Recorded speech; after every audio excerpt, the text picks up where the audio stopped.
Assalamualaikum warahmatullahi wabarakatuh. Perkenalkan, nama saya Rizky Putri, mahasiswi S1 Keperawatan Teknik Stikes Perak Sakti Pariaman.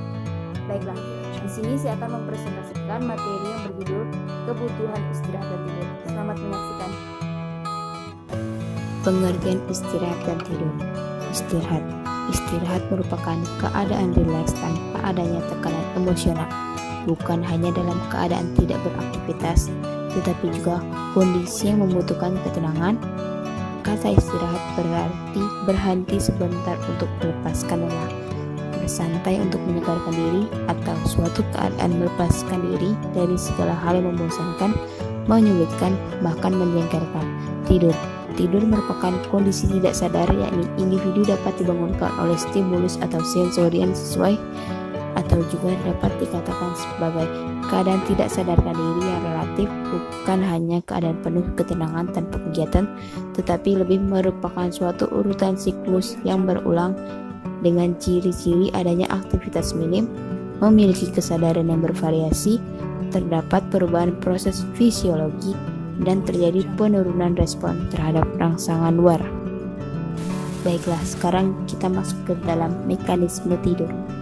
Terdapat 3 teori. Yang pertama, teori kemis, yaitu peningkatan CO2 atau karbon dioksida menyebabkan rasa ngantuk. Yang kedua itu, para ahli neurofisiologi, sekresi hormon serotonin yang menyebabkan rasa ngantuk. Yang ketiga itu, teori feedback, kelemahan sel-sel saraf yang menyebabkan rasa ngantuk.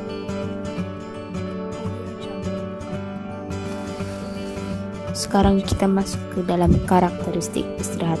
Terdapat beberapa karakteristik dari istirahat. Misalnya, Narrow yang dikutip oleh Perry dan Porter mengemukakan 6 karakteristik yang berhubungan dengan istirahat. Di antaranya sebagai berikut. Yang pertama, merasa bahwa segala sesuatu dapat terjadi. Yang kedua, merasa diterima. Yang ketiga, mengetahui apa yang terjadi. Yang keempat, bebas dari gangguan ketidaknyamanan. Yang kelima, mempunyai sejumlah kepuasan terhadap aktivitas yang mempunyai tujuan. Dan yang terakhir, mengetahui adanya bantuan sewaktu memerlukan. Baik, di sini saya akan menjelaskan tentang fungsi tidur. Fungsi tidur adalah restoratif atau memperbaiki kembali organ-organ tubuh. Kegiatan memperbaiki kembali tersebut berbeda dengan rapid eye movement atau REM dan non-rapid eye movement atau non-REM.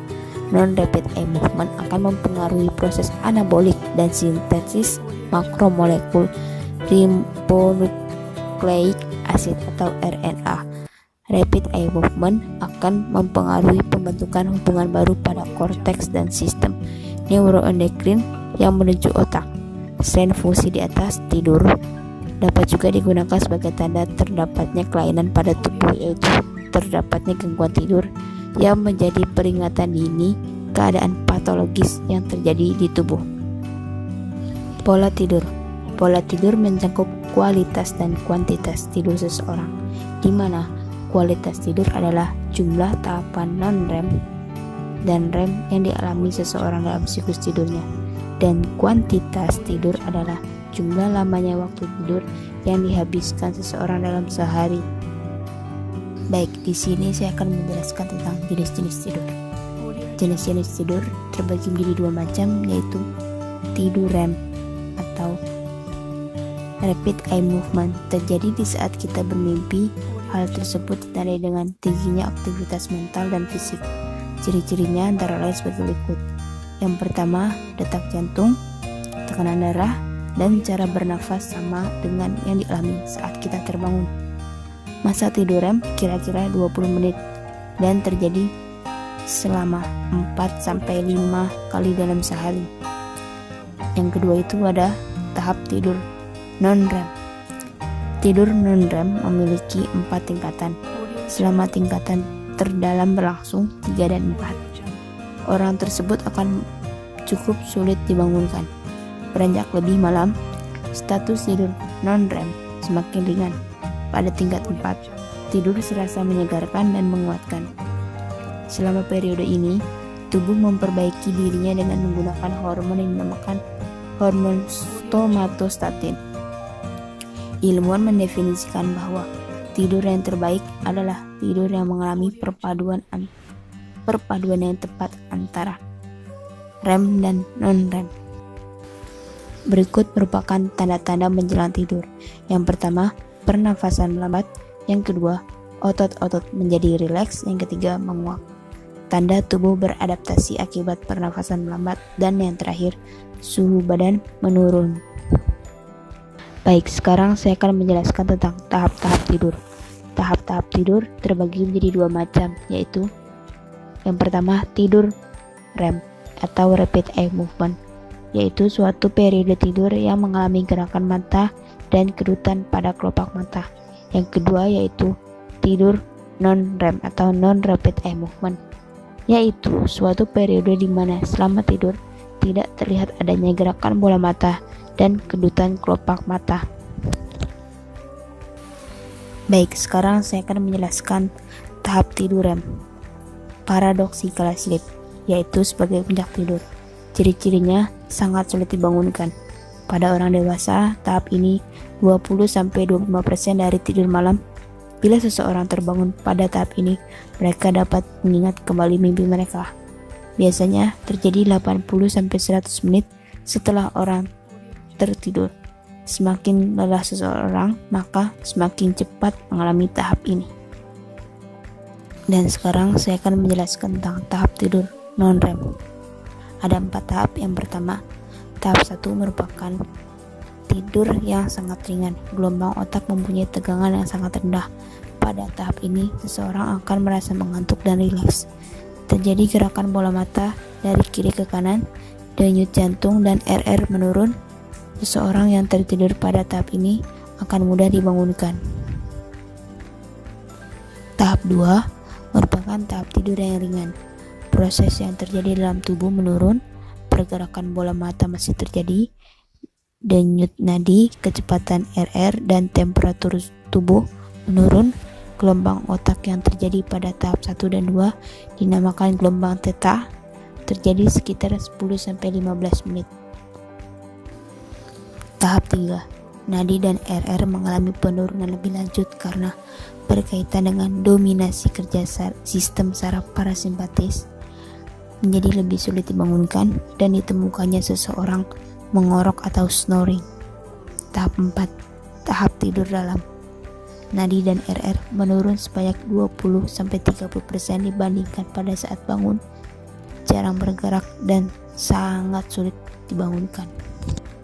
Baiklah, sekarang saya akan menjelaskan tentang kebutuhan dan pola tidur normal.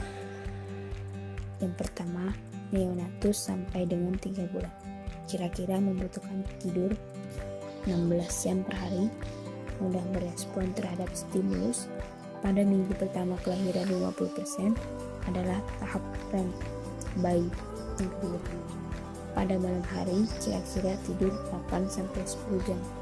Usia 1 bulan sampai dengan 1 tahun kira-kira tidur 14 jam per hari. Tahap REM 20-30%. Yang ketiga ada Tudor, tidur 10-12 jam per hari. Tahap REM 25%. Yang keempat ada prasekolah, tidur 11 jam pada malam hari. Tahap REM 20%. Yang kelima ujian sekolah, tidur 10 jam pada malam hari. Tahap REM 18,5%. Yang keenam ada remaja, tidur 8,5 jam pada malam hari. Tahap REM 20%. 7. Dewasa muda, tidur 7-9 jam per hari. Tahap REM 20-25%. Yang ke-8 usia dewasa pertengahan, tidur kurang lebih 7 jam per hari. Tahap REM 20%. Dan yang terakhir usia tua, tidur kurang lebih 6 jam per hari. Tahap REM 20-25%. Baik, faktor-faktor yang mempengaruhi tidur ada penyakit, lingkungan, kelelahan, gaya hidup seseorang, stres emosional, stimulan dan alkohol, diet, merokok, medikasi, dan motivasi. Baiklah, sekarang saya akan menjelaskan gangguan tidur yang umum terjadi. Yang pertama ada insomnia. Insomnia berasal dari kata in, artinya tidak, dan somnus yang berarti tidur. Jadi insomnia berarti tidak tidur atau gangguan tidur. Insomnia adalah suatu gangguan tidur yang dialami oleh penderita dengan gejala-gejala selalu merasa letih dan lelah sepanjang hari dan secara terus-menerus lebih dari 10 hari, mengalami kesulitan untuk tidur atau selalu terbangun di tengah malam dan tidak dapat tidur kembali. Yang kedua ada parasomnia. Parasomnia adalah perilaku yang dapat mengganggu tidur atau muncul saat seseorang tidur. Gangguan ini umum terjadi pada anak-anak. Beberapa turun parasomnia antara lain seperti berikut. Yang pertama, sering terjaga, misalnya tidur berjalan dan naik teror. Yang kedua, gangguan transisi bangun tidur, misalnya mengigau. Parasomnia yang terkait dengan tiduran, misalnya mimpi buruk, dan yang lainnya, misalnya bruxisme. Yang ketiga ada hipersomnia. Hipersomnia adalah kebalikan dari insomnia, yaitu tidur yang berlebihan, terutama pada siang hari. Gangguan ini dapat disebabkan oleh kondisi tertentu seperti kerusakan sistem saraf, gangguan pada hati atau ginjal, atau karena gangguan metabolisme, misalnya hipertiroidisme. Pada kondisi tertentu, hipersomnia dapat digunakan sebagai mekanisme coping untuk menghindari tanggung jawab pada siang hari. Yang keempat ada narkolepsi. Narkolepsi adalah gelombang kantuk yang tak tertahankan yang muncul secara tiba-tiba pada siang hari. Gangguan ini disebut juga sebagai serangan tidur atau sleep attack. Penyebab pastinya belum diketahui. Diduga karena kerusakan genetik sistem saraf pusat yang menyebabkan tidak terkendalinya lagi periode tiduran. Alternatif pencegahannya adalah dengan obat-obatan seperti amfetamin atau metilphenidase hidroklorida atau dengan antidepresan. Yang kelima ada apnea saat tidur. Apnea saat tidur atau sleep apnea adalah kondisi terhentinya nafas secara periodik pada saat tidur. Kondisi ini diduga terjadi pada orang yang mengorok dengan keras, sering terjaga di malam hari, insomnia, mengantuk berlebihan pada siang hari, sakit kepala di siang hari, iritabilitas, atau mengalami perubahan psikologis seperti hipertensi atau aritmia jantung.